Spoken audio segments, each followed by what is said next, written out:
తీర్చినయ్యా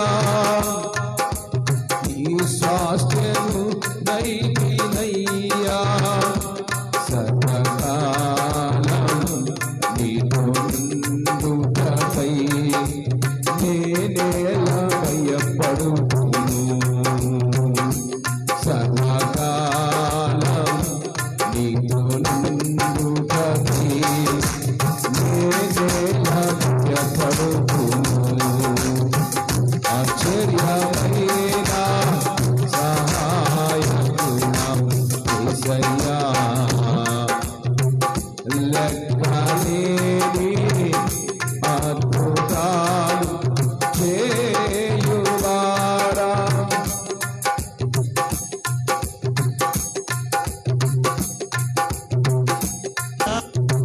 చీకటి కమ్మిన నా జీవితములో కాటి కిరణమై నిలచినావే చీకటి కమ్మిన నా జీవితములో కాటి కిరణమై నిలచినావే కష్టకాలము నా తోడు నీవై నన్ను కాపాడి నా రక్షకా కష్టకాలము నా తోడు నీవై నన్ను కాపాడి నా రక్షకా ఆశ్చర్యమైన సహాయకుడా యేసయ్యా లెక్కలేని అద్భుతాలు చేయువాడు నీ కీర్తి వ్యాపించెనయ్యా నీ స్వాస్థ్యము నైతినయ్యా సర్వకాలం నీతో నిండుటకై నేనేలా భయపడుతును సర్వకాలం నీతో నిండుటకై నేనేలా భయపడుతును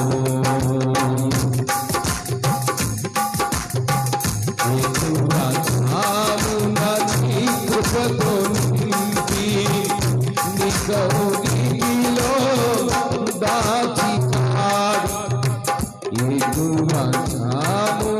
నీ కృపతో నింపి నీ కౌగిలిలో దాచినాడు నా ప్రార్థనలు పరిశుద్ధపరచి నా స్థితి మార్చి స్తోత్రాలుడా నా ప్రార్థనలు పరిశుద్ధపరచి నా స్థితి మార్చి స్తోత్రాలుడా ఆశ్చర్యమైన సహాయకుడా యేసయ్యా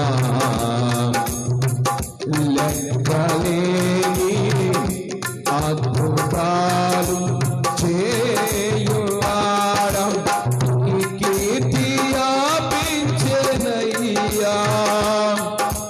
నీ స్వాస్థ్యము నైతినయ్యా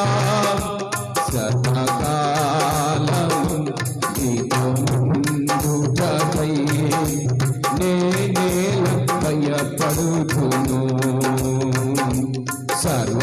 సర్వకాలము నీతో నిండుటకై నేనేలా భయపడుతును ఆశ్చర్యమైన సహాయకుడా యేసయ్యా లెక్కలేని అద్భుతాలు చేయువాడా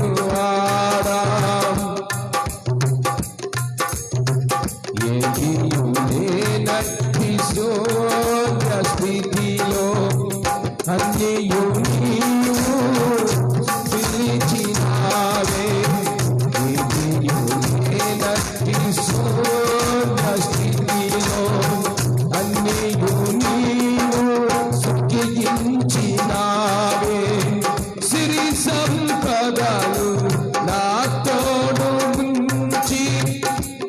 చింతలు బాపి స్నేహితుడా, సిరి సంపదలు నా తోడు నుంచి చింతలు బాపిన స్నేహితుడా, ఆశ్చర్యమైన సహాయకుడా యేసయ్యా,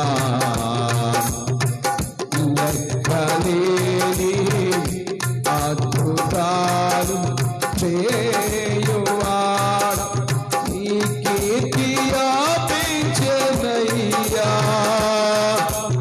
నీ స్వాస్థ్యము నైతినయ్యా, సర్వకాలము నీతో నుండుటకై నేనేల భయపడుతును, సర్వకాలము నీతో నుండుటకై నేనేల భయపడుతును, ఆశ్చర్యమైన సహాయకుడా యేసయ్యా, లెక్కలేని అద్భుతాలు చేయువాడా.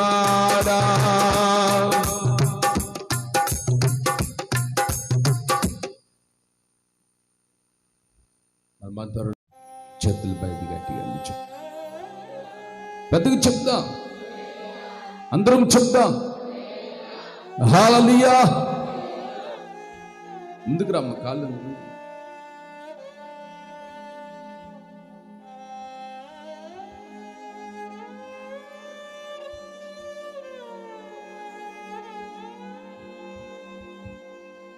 ఈ జూన్ మాసంలో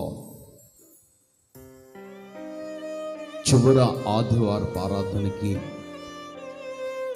కొడుకొనొచ్చిన మీ అందరికీ మా హృదయపూర్వక వందనాలు తెలియజేస్తున్నాము. దేవునికి స్తోత్రం. చేతులపై గట్టిగా చెప్తాం, పెద్దగా చెప్తాం, పెద్దగా చెప్తాం.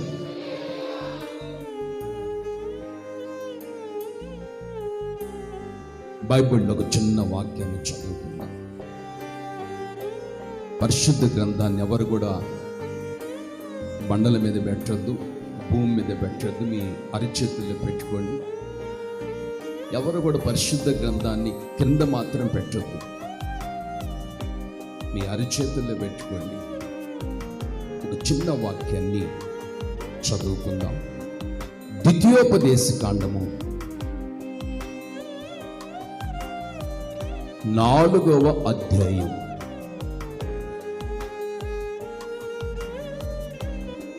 అందరు బైబిల్ ఓపెన్ చేయండి.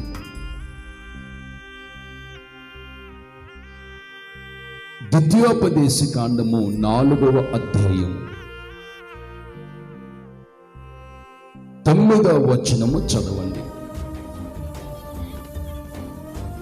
అయితే నువ్వు జాగ్రత్త పడుము, నువ్వు కన్నులారో చూచిన వాటిని మరోకున్నట్లు అవి నీ జీవిత కాలమంతయు మీ హృదయములో నుంచి తొలగిపోకుండా ఉండునట్లు నీ మనసును బహు జాగ్రత్తగా కాపాడుకునుము. చాలు. నువ్వు కళ్ళతో చూసిన విషయాలు, చెవులతో ఉన్న నువ్వు విన్న విషయాలు, అవి నీ హృదయం నుంచి తొలగిపోకుండా ఉండినట్లుగా నీ మనస్సును జాగ్రత్తగా కాపాడుకొనుము అని ఇక్కడ దేవుడు మాట్లాడుతూ ఉన్నాడు. ఈ రోజున మన దైనందిన జీవితంలో అన్నిటిని మనం కాపాడుకుంటాం. తెచ్చుకున్న వస్తువులను, ఏమండి, డబ్బులను, ఎలగల వస్తువులను, బ్యాగ్ని, మన ఇంట్లో ఏదైనా మరి సరుకులను అన్నిటిని అన్నిటినీ కాపాడుకుంటాడు. అన్నిటినీ కాపాడుకుంటాము కానీ మన మనస్సును జాగ్రత్తగా కాపాడుకోలేము. ఈ రోజున మెసేజ్ టైటిల్ మనస్సు. మనస్సు. ప్రతి వారికి మనస్సు ఉంటుంది.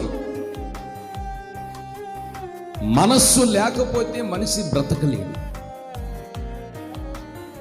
అయితే ఈ మనస్సు అనేది కనిపించదు మన శరీరములో, మన హృదయములో, మన అంతరంగములో. గుండెకాయ కనిపిస్తుంది, ఊపిరితిత్తులు కనిపిస్తాయి, చేతులు కనిపిస్తాయి, మన నోట్లో ఉన్న 32 పళ్ళు కనిపిస్తాయి, కళ్ళు కనిపిస్తాయి, కనురెప్పలు కనిపిస్తాయి. మనస్సు కనిపించదు. ఎవరి మనసు ఎలా ఉంటుందో కూడా తెలియని పరిస్థితి. అయితే ఇక్కడ లేఖనం సెలవిస్తుంది, నీ మనస్సుని జాగ్రత్తగా నువ్వు కాపాడుకోవాలి. నువ్వు కాపాడుకుంటే నీ మనస్సుని, నీ జీవితంలో కొన్ని మేలులు ప్రభు నీ జీవితం చేస్తాడు. కొన్ని కార్యాలు ప్రభు నీ జీవితంలో చేస్తాడు. మనస్సు ఎక్కడో, మనిషిగా మనం ఇక్కడ కూర్చున్నా కానీ అది ఫలితం శూన్యమైపోతుంది. మనసు ఎక్కడెక్కడో తిరుగుతూ ఉంటుంది. ఆకాశములో గాలి పట్టుములాగా కొందరు మనసు తిరుగుతూ ఉంటుంది.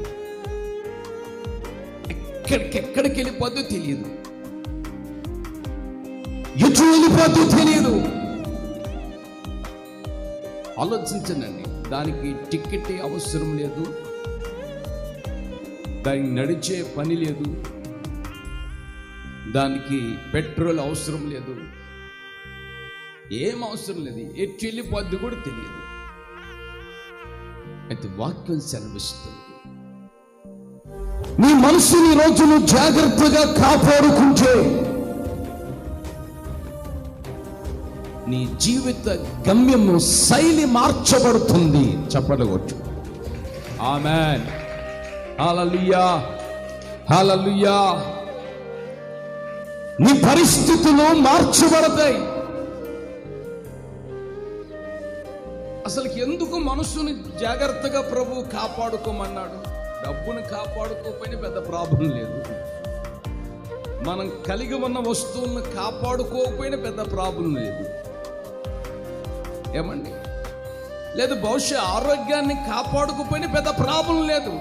ఏదో ఒక రూపంలో మరలా ఆరోగ్యాన్ని ఒక టాబ్లెట్ లేకపోతే మాస్టర్ ద్వారా ప్రార్థన ఎంచుకుంటున్న ఏదో ఒక రూపంలో సహాయం చేస్తున్నారు.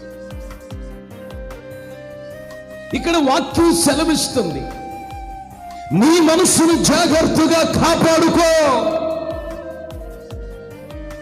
మనసును కాపాడుకోగలిగితే ఈ బైబిల్లో ఉన్నటువంటి దీవెనలన్నిటినీ ప్రభు నీకు ప్రాప్తించేటట్లుగా చేస్తాడు. ఎందుకో నాకు బైబిల్ చదువుతున్నప్పుడు కొంతమంది మనసు స్థిరంగా ఉండదండి, కొంతమంది మనసు వాలిపోద్ది, మనసు నిలకడగా ఉండలేని పరిస్థితులు, మనసు స్థిరముగా ఉండదు, చంచలమైన మనస్సు, చంచలమైన మనసుతో జీవిస్తూ ఉంటారు. ఆ 2 తలంపుల మనసు కలిగి ప్రభువుని ఆరాధిస్తూ ఉంటారు, ప్రభువుని మహింపరుస్తూ ఉంటారు. ఆ 2 తలంపుల మనసు నీలో ఉండి నువ్వు ప్రభువుని ఆరాధించినా, ప్రభువుని సేవించినా, ప్రభువుని ఘనపరిచినా, కొనియాడినా, కీర్తించినా, మహిమపరిచినా, ప్రార్థన చేసినా, పరిచర్య చేసినా, ఏది చేసినా కానీ నీ జీవితంలో పరిశుద్ధ గ్రంథములో ఉన్నటువంటి దీవెనలు నీ తల మీదకు రావు. అవి నీ తల మీదకు రావాలంటే నీ మనసును జాగ్రత్తగా కాపాడుకోవాలి, నిలకడగా ఉండాలి. బైబిల్లో ఒక ఆయన దేవునికి ఏదేదేదో చేయలేదండి, ఏదేదో చేయలేదు. దైవ సేవకుడు ఆయన దగ్గరికి వెళ్ళాడు. దేవుడు చెప్తున్నాడు, ఇతను గురించి నీకు తెలుసా అని అడిగాడు. అంటే అయ్యా నాకైతే పెద్దగా ఇతని గురించి పరిచయం లేదు, ఇతని గురించి నాకు పెద్దగా తెలియదు అని దైవ సేవకుడు దేవునితో చెప్పాడు. దేవునితో చెప్పినప్పుడు దేవుడు అంటాడు, అతని ఎదురుగా పెట్టి దైవ సేవకుడితో చెప్తాడు. ఏమని చెప్తాడు చదవండి. యెహోషువ గ్రంథం 14వ అధ్యాయం 12వ చరణము 13వ చరణము 2 వచనాలు చదవండి.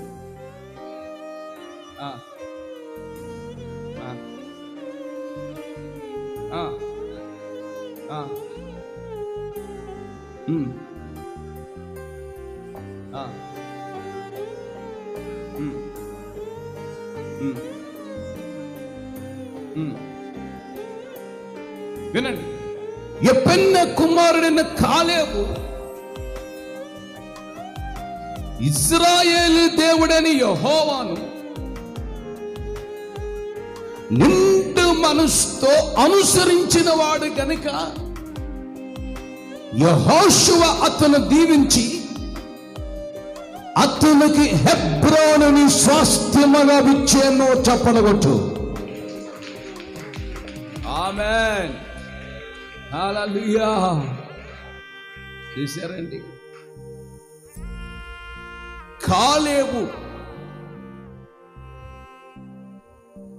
కాలేబు గురించి ఇక్కడ రాయబడిన మాటలు ఇవి.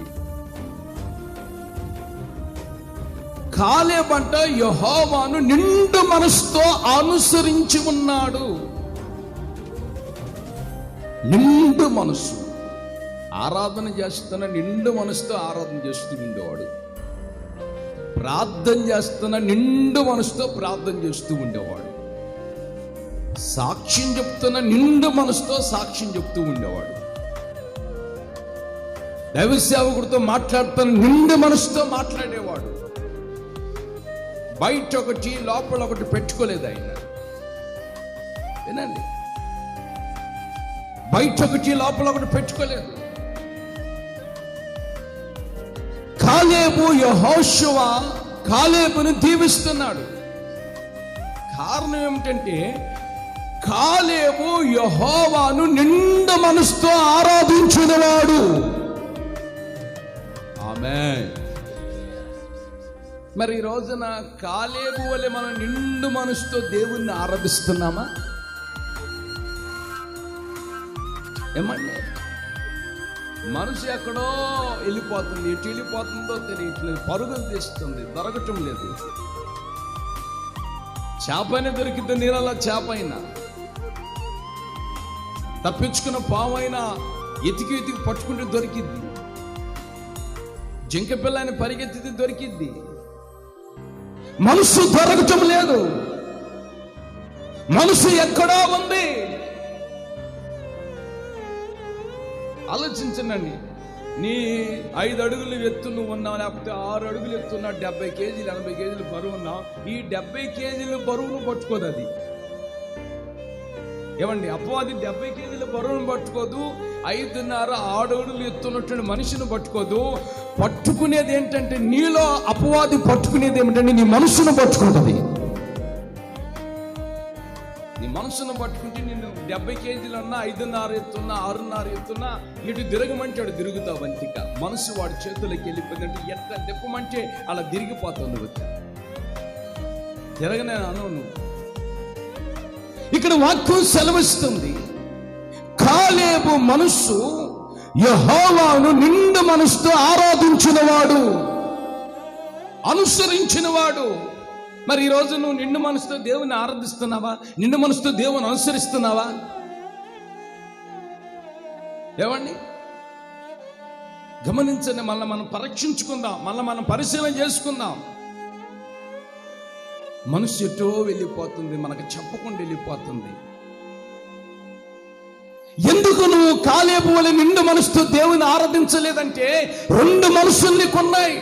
కొంతమంది మనసు ఓరకనే జారిపోద్ది, కొంతమంది మనసు ఊరకనే ఏమైపోద్ది కూడా తెలియదు, ఇక ఎలా మారుద్ది కూడా తెలియదు. ఆ స్థిరమైన మనసు లేకపోవటం వల్ల కాలేబు నిండు మనస్సుతో ఆమేన్ యెహోవాను అనుసరించి ఆరాధించిన వాడు. ఈ రోజున కాలేబు వలె నువ్వు నేను మనమందరము నిండు మనసుతో యెహోవాను ఆరాధన చేయగలిగితే, యెహోవాను అనుసరించగలిగితే దేవుడు నిన్ను తప్పనిసరిగా దీవిస్తాడు. నువ్వు దీవించబడాలని నువ్వు ఇష్టము ఉంటే కాలేబు వలె నువ్వు నిండు మనసుతో ప్రభువుని గణపరుస్తావు.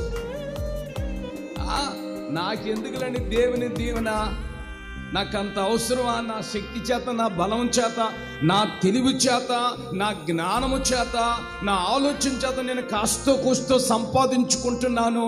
దేవుడు నాకు కాస్తో కూస్తో ఐశ్వర్యం ఇస్తున్నాడు, కాస్తో కూస్తో ధనం ఇస్తున్నాడు, నేను ఈ విధంగా ఉన్నాను అని నువ్వు అనుకోగాకు, మోసపోగాకు. దేవుడు వెక్కిరించబడడు.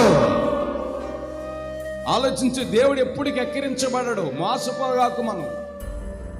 మనం ఏదైతే విత్తుతామో అది కోసుకుంటాం. ఇత్తినది తప్పనిసరిగా మనమే కోసుకుంటాం.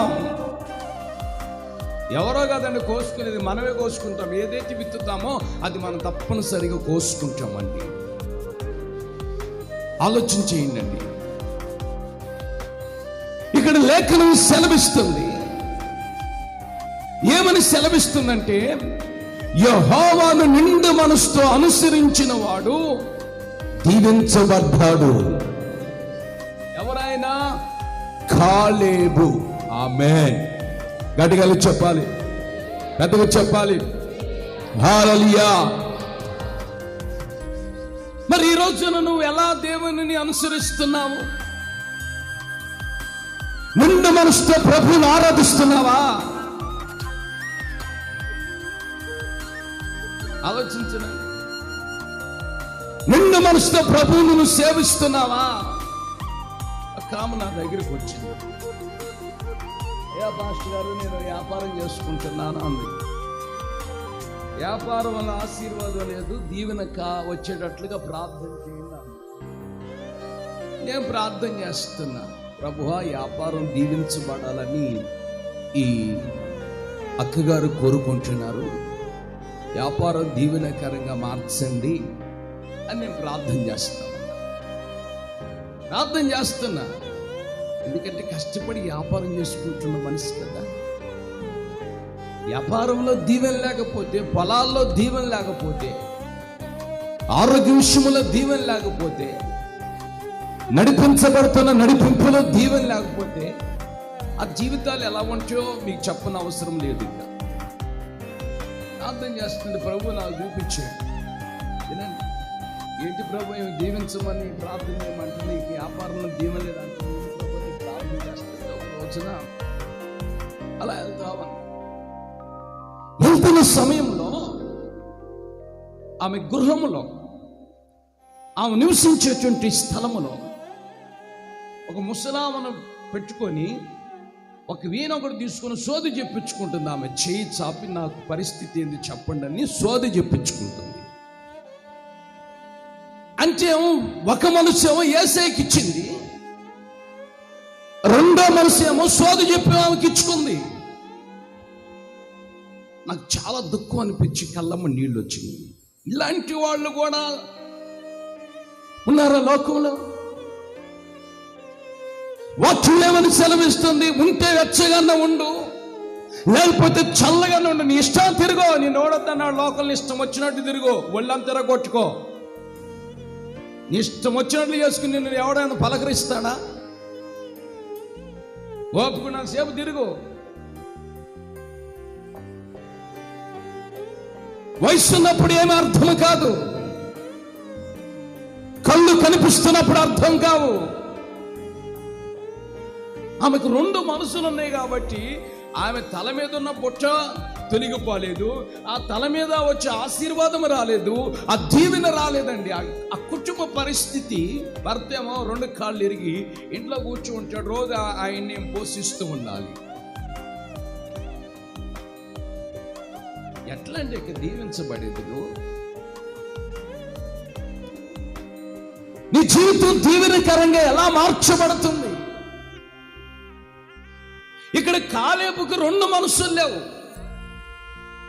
ఒకే మనసుంది. యెహోవాను నిండు మనసుతో అనుసరించి ఆరాధించాడు కాబట్టి కాలేబు దీవించబడ్డాడు. ఆమేన్, హల్లెలూయా. అతడు దీవించబడటమే కాదు, దేవుడు యెహోషువ ద్వారా హెబ్రోనును స్వాస్థ్యముగా పంచిపెట్టెను. ఆమేన్. హెబ్రోన్ అంటే ఏంటి? సహవాసము. మన సహవాసం ఎవరితో? దేవునితో. మన సహవాసం ఎవరితో? వాక్యముతో. మన సహవాసం ఎవరితో? బలిపీఠముతో. మన సహవాసం ఎవరితో? దైవ సేవకుడితో. నీకు ఈ 3 తప్పితే ఇక పక్కన సహవాసం నీకు అవసరం లేదు. బలిపీఠంతో నీ సహవాసం ఉండాలి, దైవ సేవకునితో నీ సహవాసం ఉండాలి, యేసయ్యతో నీ సహవాసం ఉండాలి. అంతకు మించి సహవాసాలను పెట్టుకున్నావంటే నీ ఆత్మీయ జీవితంలో నీ మనసు పాడైపోద్ది. నీకు రావాల్సిన దీవెన, నీకు రావాల్సిన కృప ఆగిపోద్ది. అందుకని వాక్యం అక్కడ సెలవిస్తుంది, ఏమని? దేవుడు కాలేబును దీవించెను. ఆమేన్. చేతులు చాపి గట్టిగా చెప్పు హల్లెలూయా, హల్లెలూయా. ఈ రోజున నీ దైవాందన జీవితంలో నువ్వు దీవించబడ్డావా, లేకపోతే నువ్వు దీవించబడకుండా వెయిటింగ్ లిస్ట్ లో ఉన్నావా?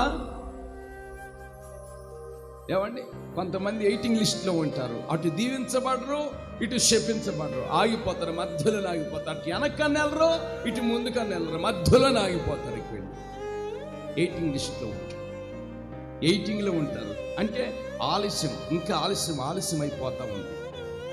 కారణం ఏమిటంటే నిండు మనసు లేకపోవటం వలన. కారణము కాలేబుని ప్రభు దీవించటమే కాదు, కాలేబు పాలు తేనెల దేశములో అడుగుపెట్టెను. ఆమేన్. అడుగుపెట్టాడు. ఎక్కడ అడుగుపెట్టాడు? పాలు తేనెల దేశంలో అడుగుపెట్టొచ్చాడు. అడుగుపెట్టొచ్చాడు మరల రిటర్న్. మరి ఈ రోజున మన మనసు ఎలా ఉంది? మన మనసు నూతన పరచబడుతుందా? ఏమంటే మన మనసుని మనం స్థిరపరచుకోకుండా, మన మనసుని మనం కంట్రోల్ చేసుకోకుండా, మన మనసుని మనం జాగ్రత్తగా కాపాడుకోకపోతే నీ పరిస్థితి ఏమిటి? బైబిల్లో ఒక మాట ఉంది, చదవండి. ఆ మాట కూడా మీకు చదివి వినిపిస్తాను. యెషయా గ్రంథం 26వ అధ్యాయం 3వ వచనము.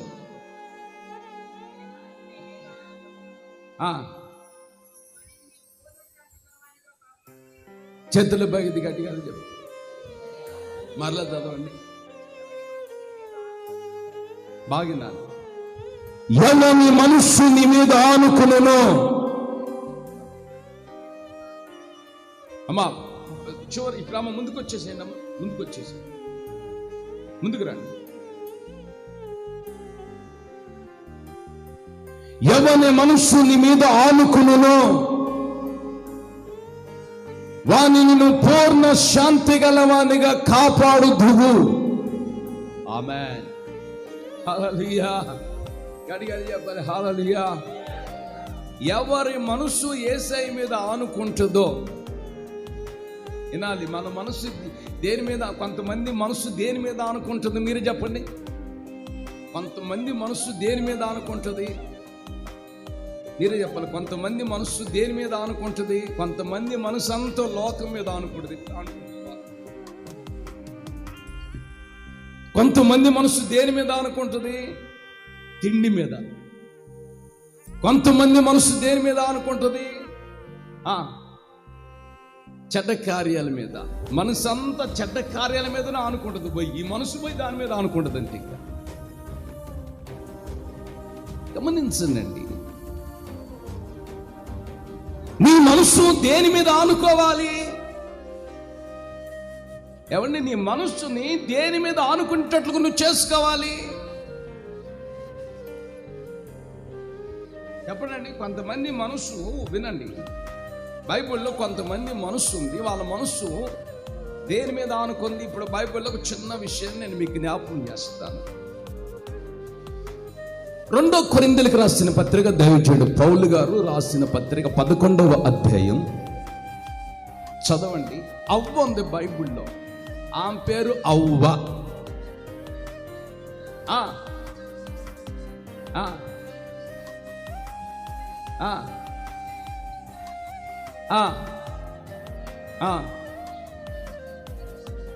చాలు, అలాగే దైవ సేవకుడు ఎందుకు భయపడతాడు మీ గురించి? నాకు సరిగ్గా చెప్పండి. మీరు ఒక ఆదివారం చర్చికి రాబోతే దైవ సేవకుడు ఎందుకు భయపడతాడు? కరెక్ట్గా చెప్పండి. మీరు ఒక ఆదివారం ఆరాధన రాకపోయినా, లేకపోతే సరిగా ప్రార్థన చేసుకోకపోయినా, ఆత్మీయ స్థితిలో మీరు ముందుకు నడవలేకపోయినప్పుడు దైవ సేవకుడు ఎందుకు బాధపడతారంటే, ఏదో మీరు వస్తే దైవ సేవకుడికి ఒరిగిద్దని కాదు, ఏదో మీరు వస్తే దైవ సేవకుడు ఒక 10 కోట్లు డబ్బులు వస్తాయని కాదు. ఆలోచించండి, మేము వస్తేనే పాస్టర్ గారు డబ్బులు వస్తాయి, మేము రాకపోతే పాస్టర్ గారు డబ్బులు రావా అనుకునే వాళ్ళు కూడా ఉంటారు. కొంతమంది అవివేకులు ఉంటారు, అవివేకతనముగా ఆలోచించే వాళ్ళు కూడా ఉంటారు. ఎందుకు దైవ సేవకుడు భయపడుతున్నాడు? ఎందుకు భయపడుతున్నాడంటే, ఆ రోజు ఆదికాండములో అవ్వ మనసును సాతాను చెరిపాడు. అవ్వను చెరిపిన దేవుడు నిన్నెంతండి? ఏమండి, నువ్వెంత నేనంటే? అవ్వ మనసునే సాతాను చెరిపాడు. ఎవరి తోటలో ఉంది అవ్వ? చదవండి బైబిల్, ఆదికాండములో ఎవరి తోటలో ఉంది? ఏదెను తోటలో ఉంది. ఆమేన్. యేసయ్య తోటలో ఉంది ఆమె. యేసయ్య తోటలో నడిపించబడుతూ ఉంది అవ్వ. యేసయ్య తోటలో అవ్వ ఉన్నప్పుడు యేసయ్య తోటలోనికి వచ్చింది సాతాను. బాగా ఆలోచించండి. మీరు అనుకుంటారా మా ఇల్లంతా బాగుంది, శుభ్రంగా ఉందని మనం అనుకుంటామా? ఏదో ఒక రూపంలో ఇంట్లోకి వచ్చేసింది సాతాను. పిల్లగాడి రూపంలోనో, లేకపోతే స్నేహితుల రూపంలోనో, లేకపోతే ఒక ఊర్లో మేము ఇలాగనే ప్రతి వారం కూటమి పెడుతుంటే కరెంట్ రూపంలో సాతాను ప్రవేశించాడు. మేము వెళ్ళి వాక్యం చెప్తున్న సమయం కల్లా అక్కడున్న సైతాన్ ఏం చేశాడు? కొంతమంది అవనస్తులు ఏర్పాటు చేసుకొని ఆ ట్రాన్స్ఫారం దగ్గరికి వెళ్ళి ఫీజు లాగేసేవాళ్ళు. కరెక్ట్ టైంకి వాక్యం టైంలో ఫీజు లాగేసేవాళ్ళు. ఆలోచించండి, ఎవరో ఒక రూపంలో సాతాను ప్రవేశిస్తాడు. ఇప్పుడు దేవుని తోటలోనికే ప్రవేశించింది సాతాను. అది దేవుని తోట అని తెలుసు. ఏదైనా తోట ఎవరి తోట అండి? యేసయ్య నాటిన తోట. ఆమేన్. ఆ తోటలో దేవుడు తన బిడ్డలను పెట్టుకొని నడిపించుకుంటూ ఉన్నాడు.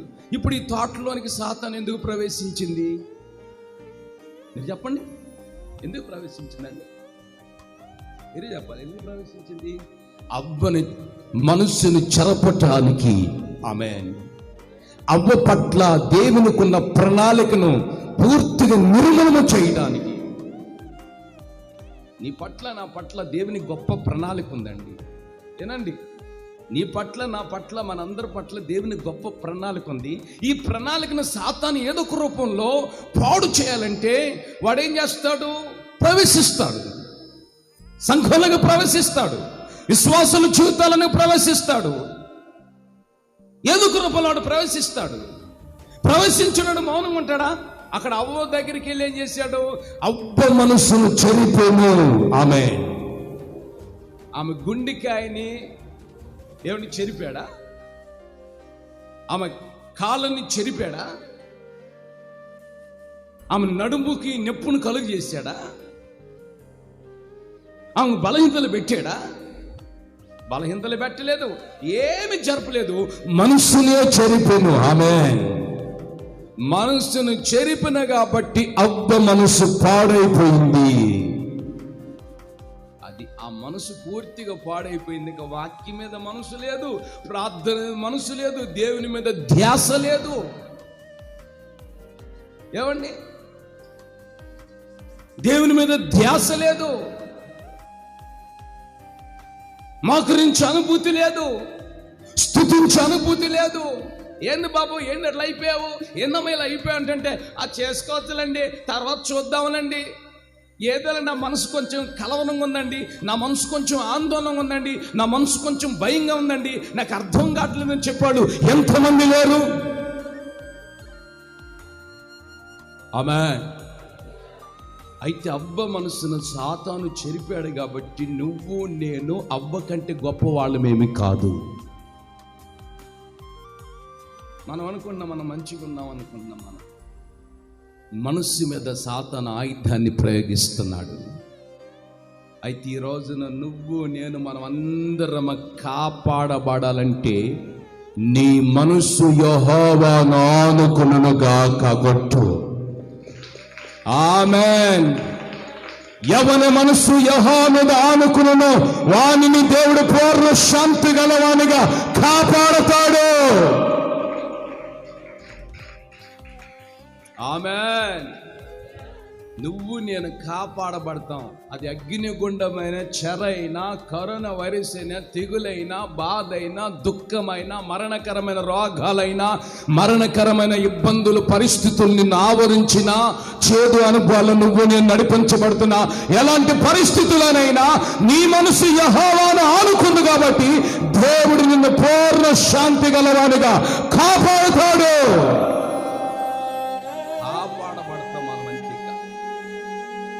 కాపాడబడతాం. ఈ రోజున నువ్వు నేను కాపాడబడ్డామంటే ఆయన కృప. కాపాడబడతామండి. అయితే నీ మనసు దేని మీద ఆనుకోవాలి? యెహోవా మీద ఆనుకోవాలి. ప్రతి దానికి నీ మనసు ఆయన మీద పడిపోవాలి. ప్రతి సమస్య వచ్చిన, చిన్న సమస్య వచ్చిన, పెద్ద సమస్య వచ్చిన, చిన్న బాధ వచ్చిన, చిన్న కష్టం వచ్చిన, చిన్న నష్టం వచ్చిన, చిన్న మేలు జరిగిన నీ మనసు అంతా వెళ్ళి యెహోవా మీద ఆనుకునేటట్లుగా మార్చుకోవాలి.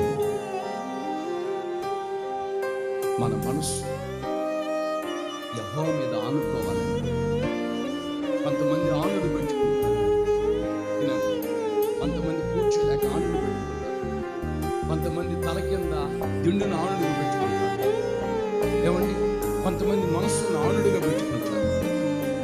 ఉండండి, ఎందుకో మనం పడిపోకుండా ఉన్నట్లుగా ఈరోజు నువ్వు నేను ఆత్మీయ జీవితంలో పడిపోకుండా ఉన్నట్లుగా నీ మనస్సు యెహోవాను ఆనుకునేటట్లుగా నీ మనస్సుని జాగ్రత్తగా కాపాడుకో.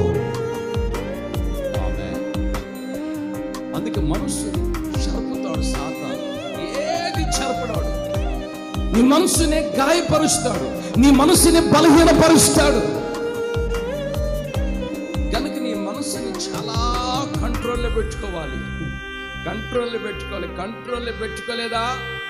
అవ్వ మనసుని సాతాను చెరిపాడా?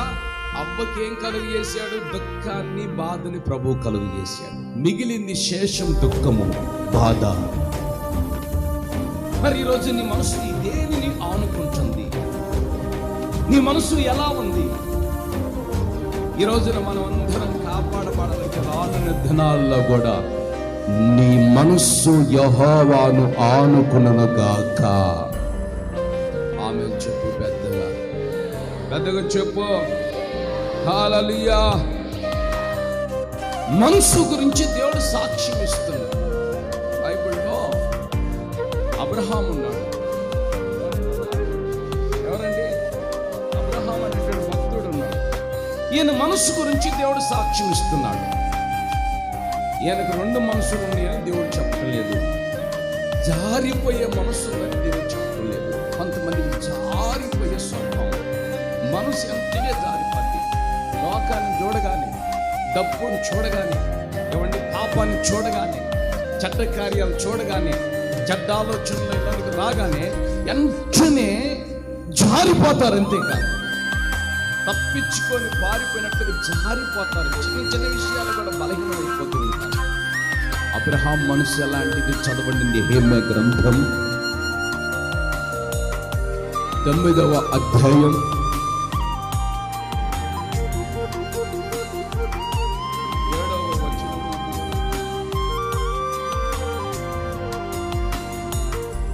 త్వరగా.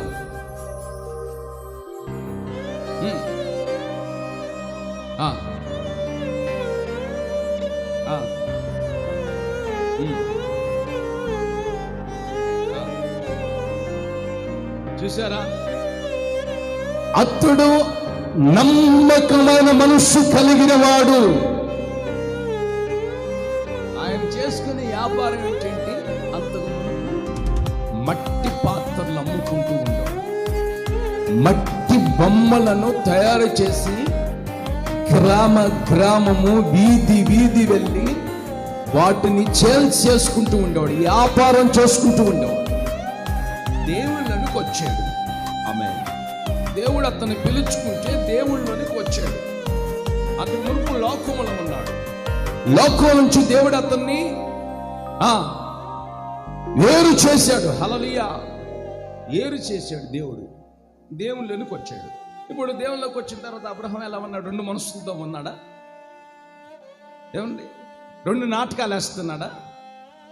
2 ఏషాలు వేస్తున్నాడా? 2 నటనలు చేస్తున్నాడా? దేవుళ్ళకి వచ్చిన తర్వాత కూడా కొంతమంది 2 నటనలు చేస్తూ ఉంటారు, 2 నాటకాలు వేస్తూ ఉంటారు, 2 వేషాలు వేస్తూ ఉంటారు. అబద్ధాలు మాటలు, బూతి మాటలు మాటలు, చెడ్డ మాటలు మాటలు.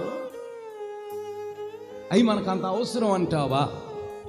నాకు తెలిసినంతవరకు అవి నీకు అవసరం లేదు. ఎందుకంటే నీకున్నటువంటి ఆత్మీయ స్థితిని ఇంకా పాడు చేయటానికి సాతాను ఆ విధంగా మనలోనికి ప్రవేశిస్తాడు.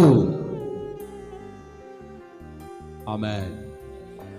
ఇప్పుడు అబ్రహాం మనసు ఎలాంటి మనసు అండి? నమ్మకమైన మనస్సు.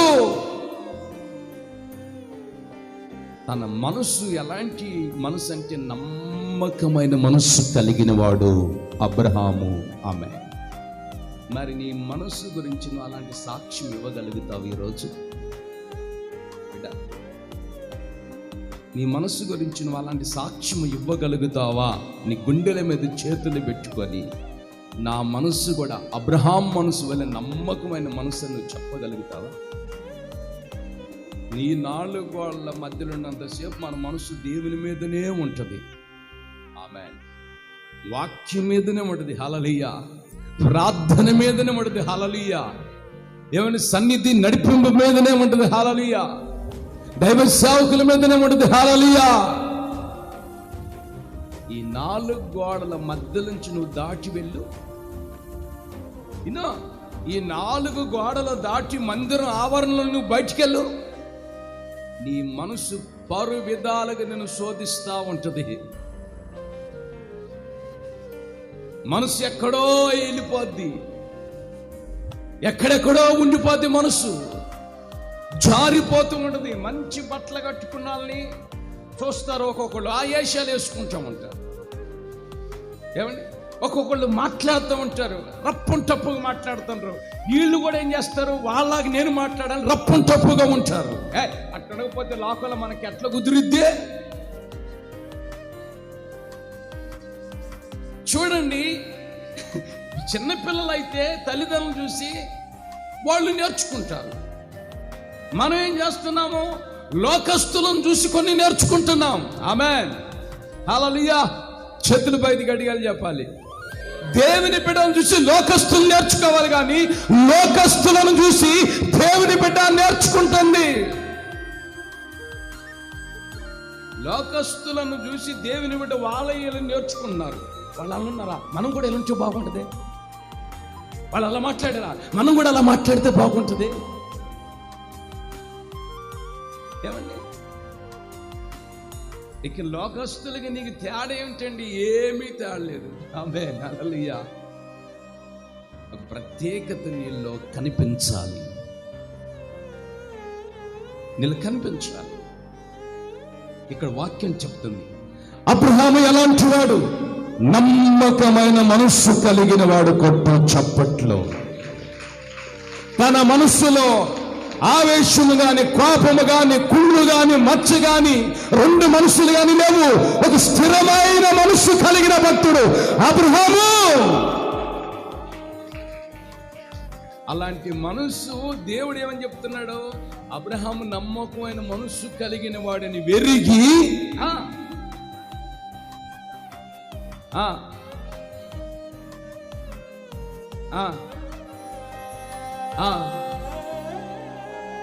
ఆమేన్, హల్లెలూయా. 7 జాతులు ఉన్నారు ఇక్కడ. ఒక జాతి కాదు, 2 జాతులు కాదు, 3 జాతులు కాదు, 4 జాతులు కాదు, 7 జాతులు ఉన్నాయి బైబిల్లో. ఈ 7 జాతులకు ఉన్నటువంటి స్వాస్థ్యం ఏమిటంటే పాలు తేనె ప్రవహించే స్వాస్థ్యం. అది ఆలోచించండి. 7 జాతులు కలిగిన వాళ్ళు, వాళ్ళ దేశం అది. ఇప్పుడు మన భారతదేశంలో కూడా ఎన్నో జాతులు ఉంటాయి, ఎన్నో కులాలు ఉంటాయి, ఎన్నో మతాలు ఉంటాయి.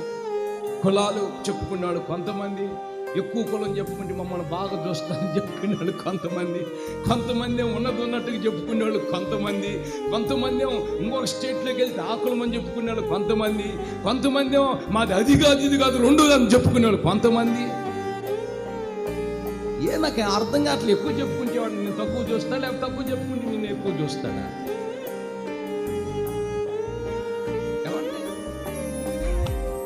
కుల పిచ్చి కొంతమందికి మత పిచ్చి.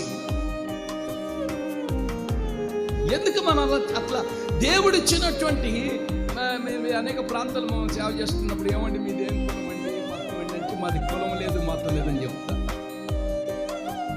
ఎవరన్నా మా ఇంటి పేరటోళ్ళు ఎవరైనా చచ్చిపోయినా కానీ మా నాన్న ఫోన్ చేసి చెప్తాడు, అరే మన ఇంటి పేరటోళ్ళు చచ్చిపోయారా, నువ్వు అమ్మ ఇద్దరు కలిసి స్నానం చేయండి, బోడిగుండు కొట్టించుకోమని చెప్తారు.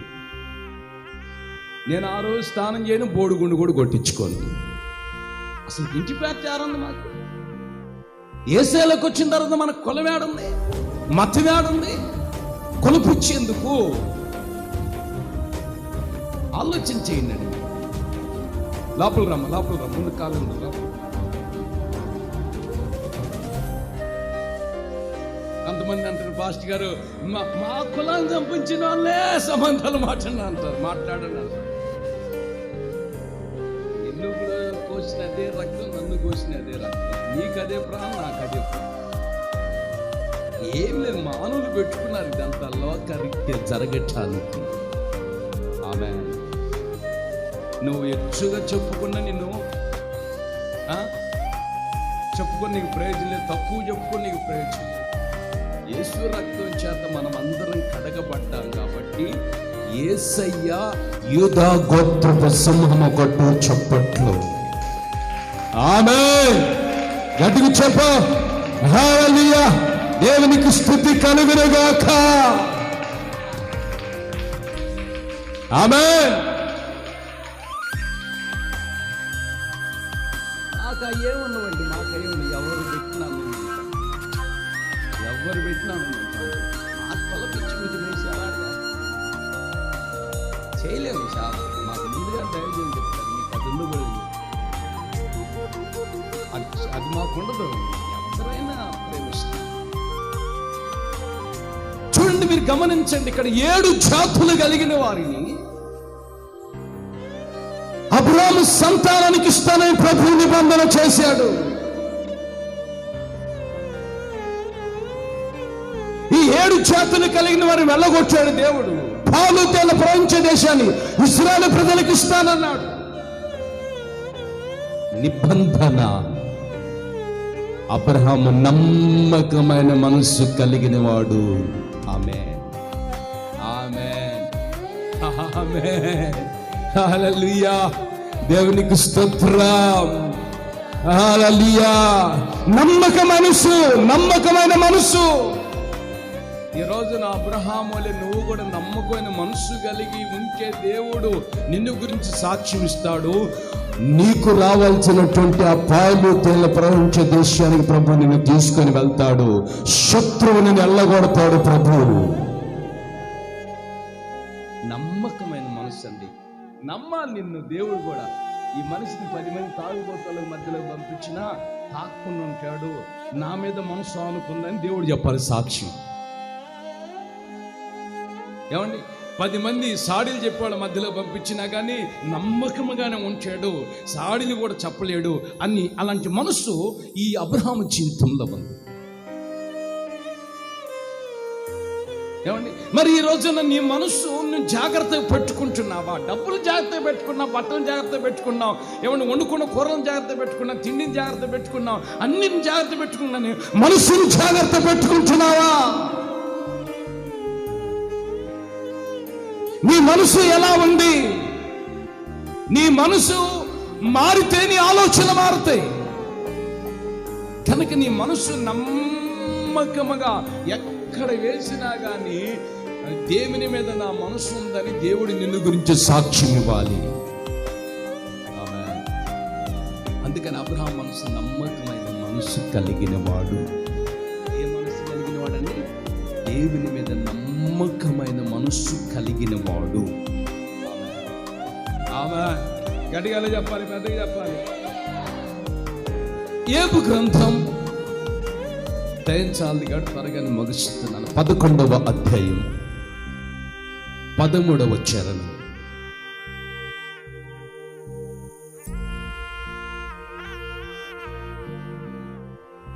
నీ మనస్సును నువ్వు తిన్నగా నిలిపిన ఎడల, అక్కడ ఆగండి.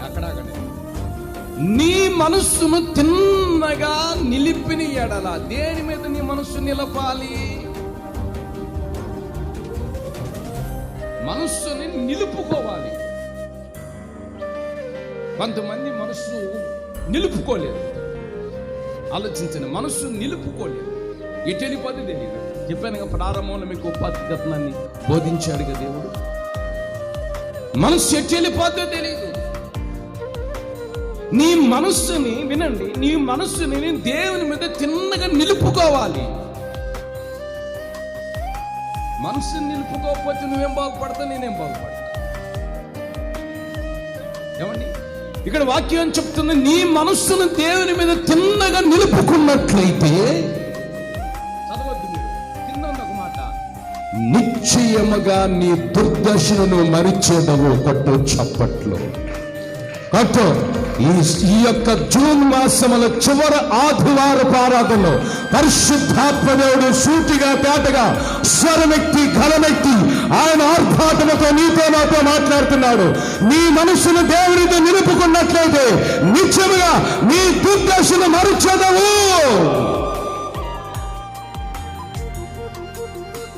దుర్దశ అంటే ఏమిటి? ఈయన స్థితి. అదే అండి, అక్కడ ఉందా లేదండి బైబిల్ ఏమన్నా? నిశ్చయముగా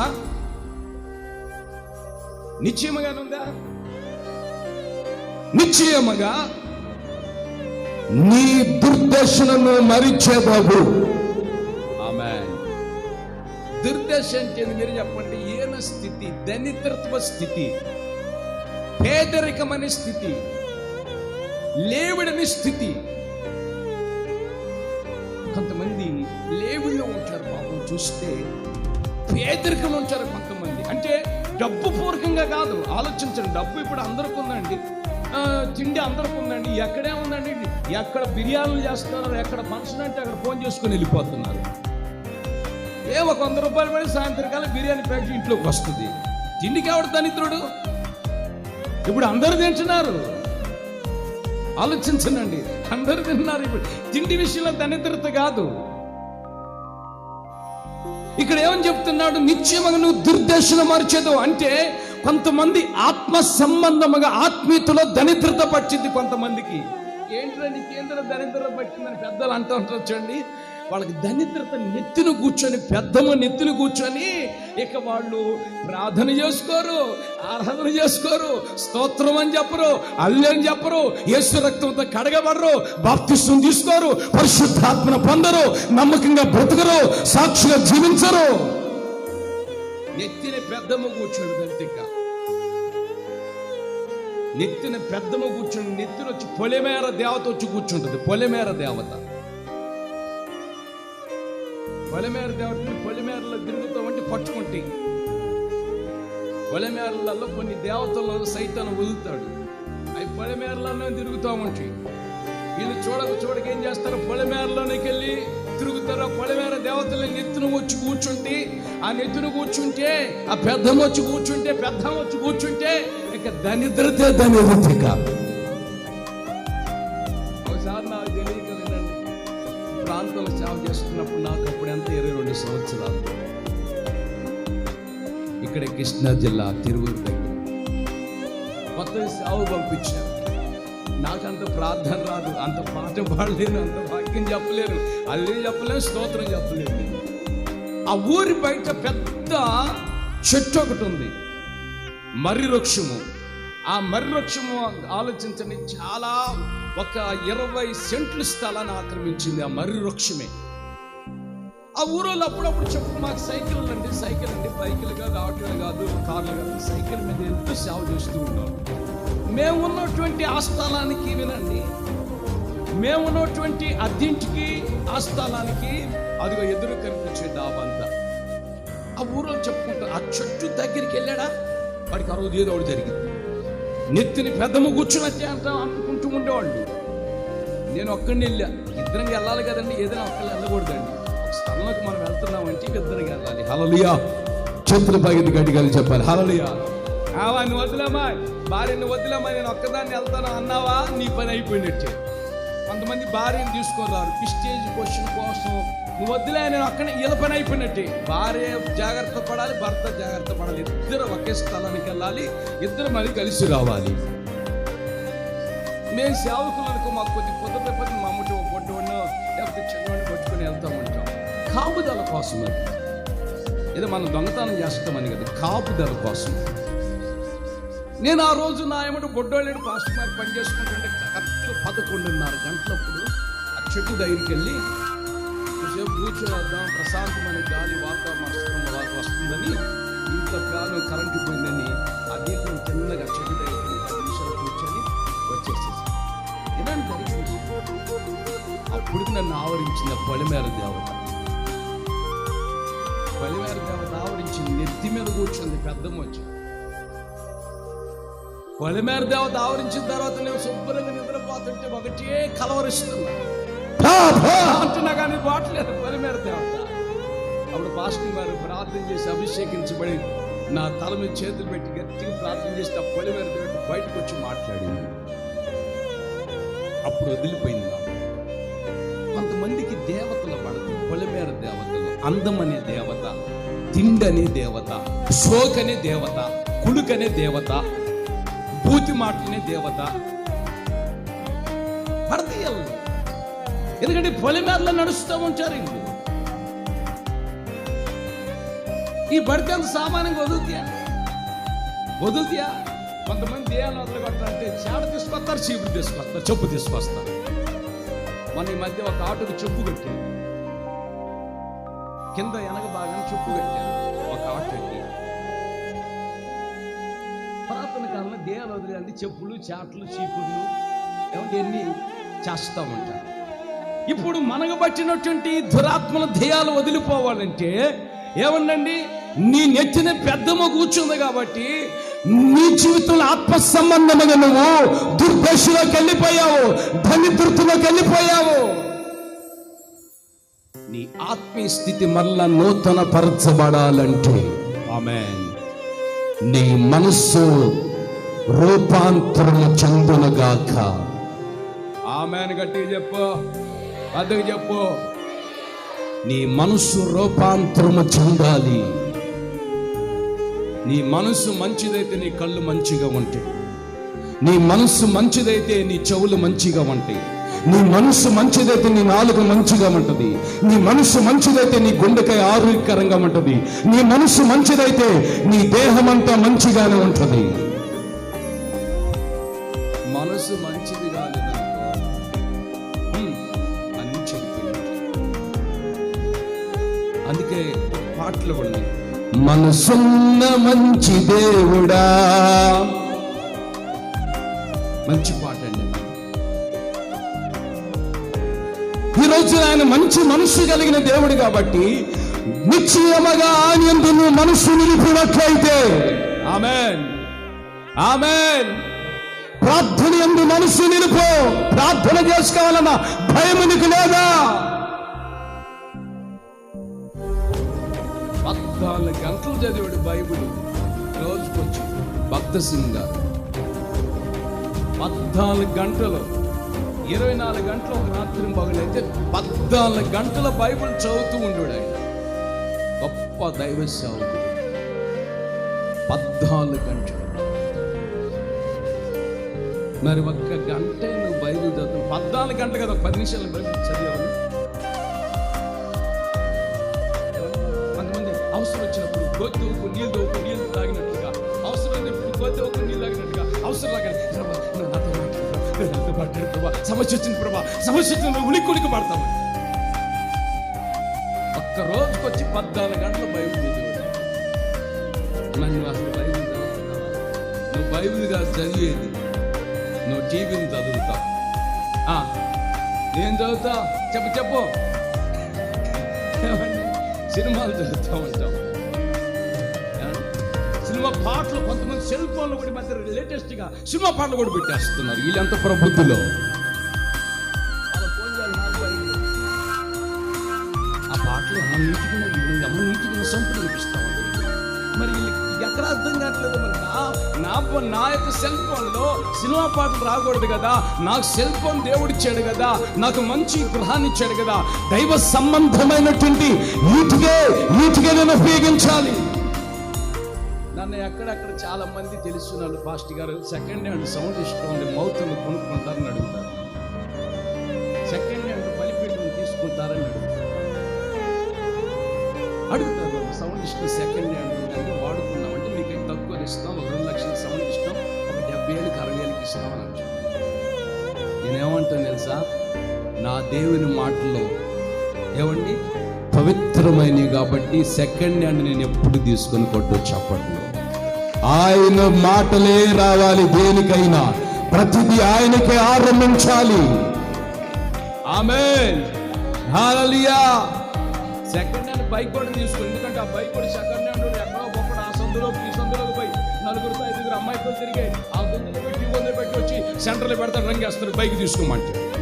అది నేను ఎక్కనక అయింది, నన్ను ఆవరిస్తే అది వేయాలని. ఏమండి కొంతమంది సెకండ్ హ్యాండ్ అంటా ఉంటారు. ఎంత దరిద్రతుందో సెకండ్ హ్యాండ్లో. హల్లెలూయా. కారు స్టాండ్ దగ్గరికి వెళ్ళాం, 3 లక్షలు 4 లక్షలు ఇక్కడ బాగుంది కారు, సెకండ్ హ్యాండ్ తీసుకునండి. ఏమండి మీకు తక్కువ ఖర్చు పోద్దండి. నేను అన్నాను సెకండ్ హ్యాండ్ అయితే నేను తీసుకునండి, తాగుబోతుడికి మరి ఆ డ్రైవింగ్ చేశాడేమో, లేకపోతే యాక్సిడెంట్ అయిపోయిన కారేమో, దీంతో దరిద్రతుందండి, నేను తీసుకునండి. ఎంత కష్టమైన నష్టమైన ఇబ్బంది అయినా నేను కొత్తదే ప్రభువు తీసుకుంటాను. ఈ చర్చ లేదని మీకు సెకండ్ హ్యాండ్ కనిపిస్తే నన్ను అడగవచ్చు. ఆలోచించండి, మన మనసు ఎలా ఉండాలి? నూతన పరచబడాలి.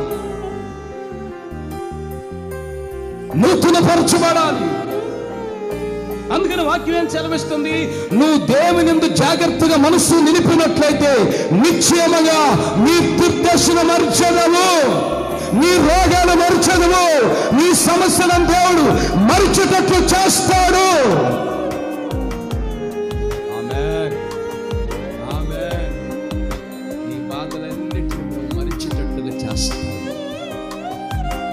నీ మనసు దేని మీద నిలపాలి?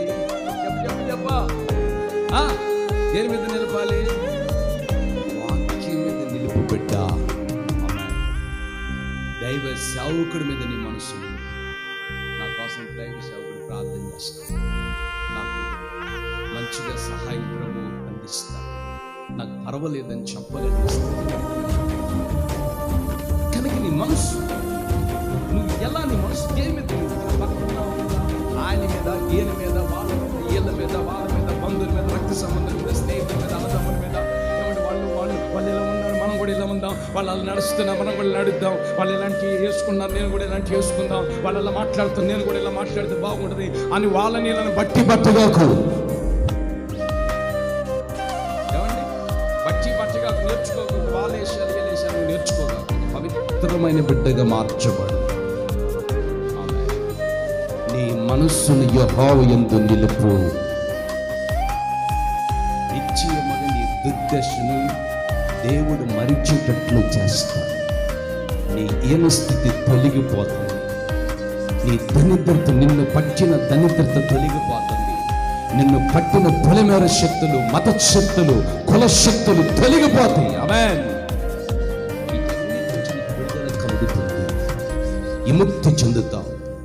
ఒక చిన్న వాక్యాలు చదవండి, చేతులు పైకి గట్టిగా చెప్పండి, మీరందరూ గట్టిగా చెప్పాలి. హల్లెలూయా. ఆశ్చర్యమైన సహాయము ఒక ఆయనకు భలే దొరుకుతూ వచ్చిందండి. ఏ సహాయం అనేది? ఆశ్చర్యమైన సహాయం అంటే ఏంటి అర్థం? ఆశ్చర్యమైన సహాయం అంటే ఏంటి మీరు చెప్పాలి. మనం పాట పాడుతున్నాం. ఏం పాట పాడుతున్నాం? ఆశ్చర్యమైన ఏందండి? నోరు తెచ్చి పాడండి. ఆశ్చర్యమైన సహాయకుడా యేసయ్యా, లెక్కలేని అద్భుతాలు చేయువాడా. ఆమేన్. దేవుడికి ఆయనకి ఒక రాజు ఉన్నాడండి బైబిల్లో.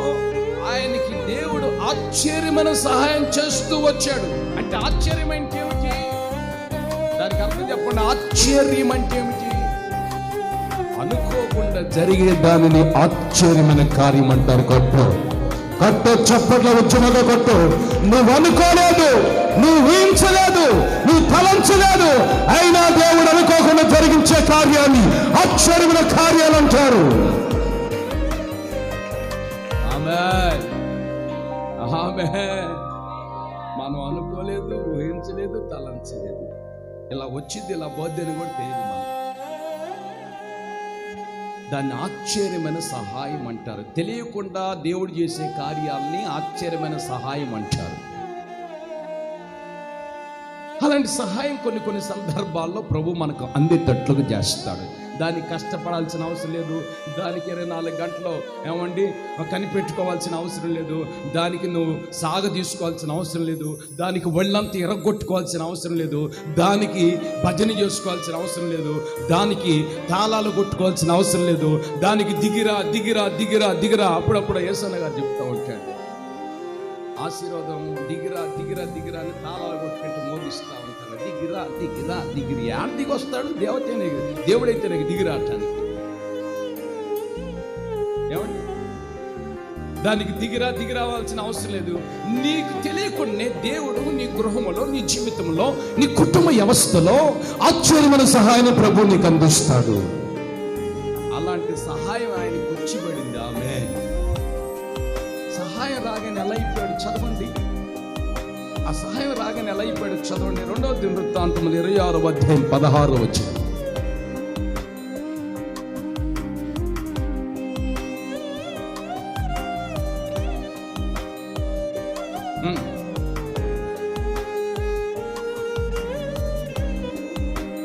కాదు, ఆశ్చర్యమైన సహాయం చదువు 15వ వచనం.